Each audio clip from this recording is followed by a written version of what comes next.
Nagsisimula ang pelikula sa isang lalaking nagngangalang Peter. Siya ay 27 taong gulang at nagtatrabaho bilang isang sex therapy. Tinatrato ang mga taong nahuhumaling sa sex. Isang araw, sinimula ni Peter ang therapy sa isang napakakaakit-akit na pasyente. Ngunit sinubukan siya ng batang babae na akitin at nag-alok pa na makipagtalik sa kanya. Gusto kong tuklasin ang bawat pulgada ng iyong katawan. Niloloko mo lang ako. Gayunpaman, pinatunayan ni Pedro na isang mabuting tao. Sa halip na sumuko, binigay niya sa dalaga ang isang libro na siya mismo ang sumulat. Ang aklat ay tungkol sa kung paano makokontrol ng mga tao ang kanilang mga damdamin at mapayapa. Lubos na tutol si Peter sa pakikipagtalik at kahit na sinabi niyang hindi niya kailanman naramdaman ang pagnanasa na magkaroon nito. Naniniwala siya na ang pakikipagtalik ay nakakagambala sa mga tao mula sa kanilang mga layunin at ang buhay ay maaaring ganap na mabuhay nang wala ito. Kalaunan ay nasa bahay si Peter kasama ang kanyang dalawang kaibigan, sina Rich at Luke na parehong may susi ng kanyang bahay. Mula sa kanilang pag-uusap ay malinaw na sila ay playboy. Sinabi sa kanila ni Peter na kailangan niyang lumabas dahil inimbitahan siya ni Michelle sa kanyang bahay kung saan plano niyang ipagluto siya. Nalaman natin na si Peter ay lihim na nagustuhan sa kanya. Pumunta sa bahay ni Michelle na may dalang bote ng alak at nakilala si Charlie. Ang nobyo ni Michelle, na mukhang may pakialam lang sa kanyang negosyo. Pagkatapos ay binati ni Peter si Michelle, na abala sa pagluluto ng iba't ibang ulam para sa mga bisita. Nang subukan ni Peter ang pagkain, tuwang-tuwa siya at iminungkahi na magbukas si Michelle ng sarili niyang restaurant. Gusto niya rin ng ideya. Pagkatapos ng party, binisita ni Peter ang bahay ng kanyang mga magulang. Ang kanyang ama ay labis na nag-aalala tungkol kay Peter na, quote, hindi sexual. Sinabi pa niya sa kanyang asawa na magiging mabuti kung si Peter ay bakla. Ngunit ang tunay na pag-aalala ay na si Peter ay hindi nagpapakita ng pagkahumaling sa sinuman. Hindi nagtagal, natuklasan ni Peter na ang kanyang libro ay naging napakapopular. Sinabi sa kanya ng kanyang amo na naimbitahan siya sa sikat na palabas sa radyo para sa isang panayam na makikinabang din sa klinika. Nang gabing iyon, umuwi si Peter at nakilala si Charlie sa labas ng silid ni Michelle. Nalaman niya na naghiwalay sina Michelle at Charlie dahil masyadong nakatutok si Charlie sa trabaho at hindi na binigyan ng pansin si Michelle. Pagkaalis ni Charlie, pumunta si Peter para aliwin si Michelle. Sobrang lungkot niya kaya niyakap siya nito. Nagpa siya si Michelle na tututukan niya ngayon ang pagiging chef. At hinihikayat siya ni Peter na makinig sa kanyang puso. Humanga sa kanyang mga salita, bigla siyang hinalikan ni Michelle, ngunit si Peter ay hindi pa rin interesado sa pakikipagtalik. Sa halip, nagkakaroon siya ng sakit ng ulo at umalis. Si Peter ay may kondisyong medikal na nagdudulot ng madalas na pananakit ng ulo at ang dahilan sa likod nito ay malalaman sa ibang pagkakataon. Kinaumagahan, isinama ni Luke at Rich si Peter para maglaro ng basketball. Sa panahon ng laro, isa pang manlalaro ang naghagis ng bola. Hinampas si Pedro sa singit at siya ay nahimatay. Isinugod siya ng kanyang mga kaibigan sa ospital kung saan muli siyang sumakit ang ulo. Ang mga doktor ay nagsasagawa ng CT at MRI scan. Nang suriin pa nila siya, natuklasan nila na ang mga testicle ni Pedro ay hindi pangkaraniwang maliit. Ito ang dahilan sa likod ng kanyang kawalan ng sexual na pagnanais.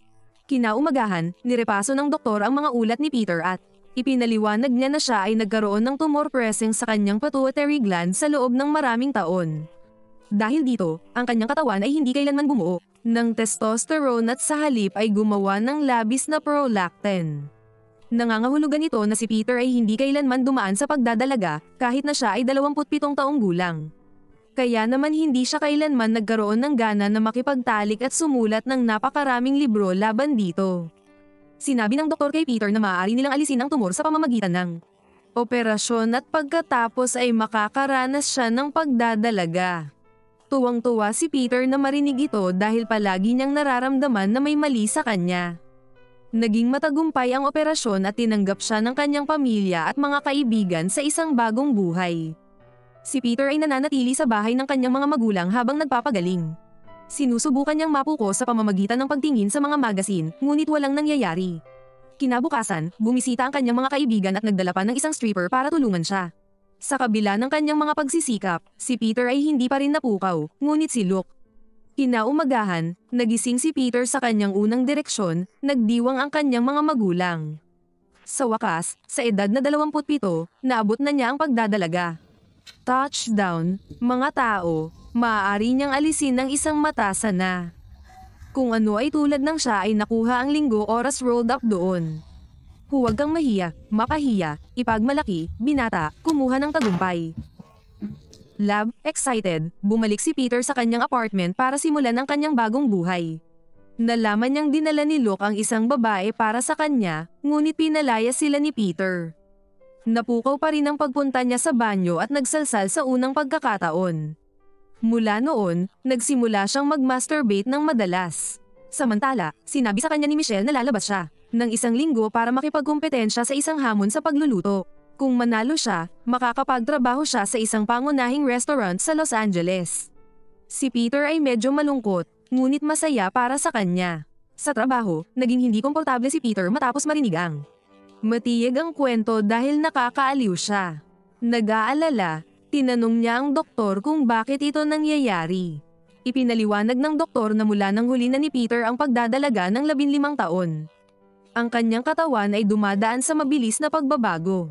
Parang bulkan na ngayon ang mga urges na dapat naranasan niya noong teenager. Ito ang dahilan kung bakit nakakaramdam siya ng biglaang sexual urges. May mood swings at napapansin pa nga ang pagbabago ng boses niya. Tinitiyak ng doktor sa kanya na magiging balanse ang lahat sa lalong madaling panahon. Nang maglaon, kinausap ni Peter si Michelle tungkol sa kanyang kompetisyon. Ngunit binanggit niya ang isa pang lalaki na nagseselos sa kanya. Kinabukasan, nagpunta si Peter sa isang palabas sa radyo para sa kanyang pakikipanayam. Ngunit hindi matapos, dahil biglang nagbago ang kanyang boses. Nang gabing iyon, sinabi niya sa kanyang mga magulang ang tungkol sa kanyang mga paghihirap. Sa halip na magalit, ang kanyang ama ay talagang masaya. Sinabi na naghintay sila ng 15 taon para sa sandaling ito. 15 years kung hinintay na gawin niya yun. Habang lumilipas ang panahon, mas tumitindi ang pagnanasa ni Peter.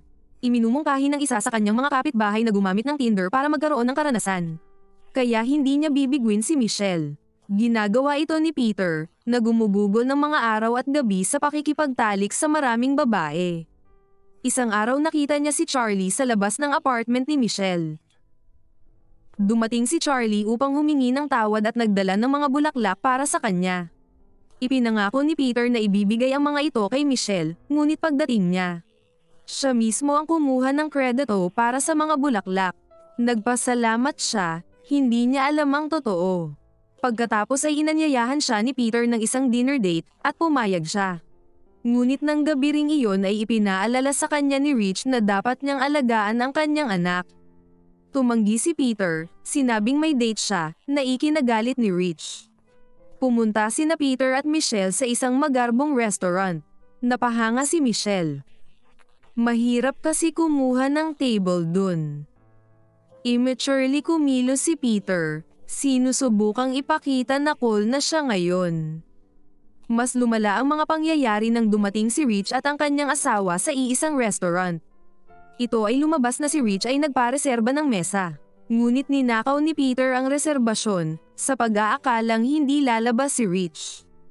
Ipinaliwanag ni Rich na inalagaan ni Luke ang kanyang anak sa huling minuto, hindi tulad ni Peter na makasarili. Nagulat si Michelle at umalis. Nang pigilan siya ni Peter, ipinahayag niya na nakatanggap lang siya ng mensahe mula kay Charlie, na nagsabi sa kanya na siya ang talagang nagpadala ng mga bulaklak. Feeling betrayed, iniwan niya siya. Kinabukasan, nasa opisina niya si Peter kasama ang isang pasyente. Inilarawan niya ang kanyang mga pantasyang sexual na pumukaw kay Peter. Sinimulan niyang habarin ang kanyang pantalon para makipag-oral sex sa kanya. Ngunit nahuli siya ng kanyang amo sa akto at sinuspinde siya sa trabaho. Lumipas ang panahon at pinilit ni Peter na kontrolin ang kanyang mga paghihimok at ang mga pagbabagong nangyayari sa kanyang katawan. Nanlumo siya at nag-alala, kaya pinuntahan niya ang kanyang ama. Payo, inamin ni Peter na hindi niya makontrol ang kanyang emosyon at damdamin tungkol sa sex.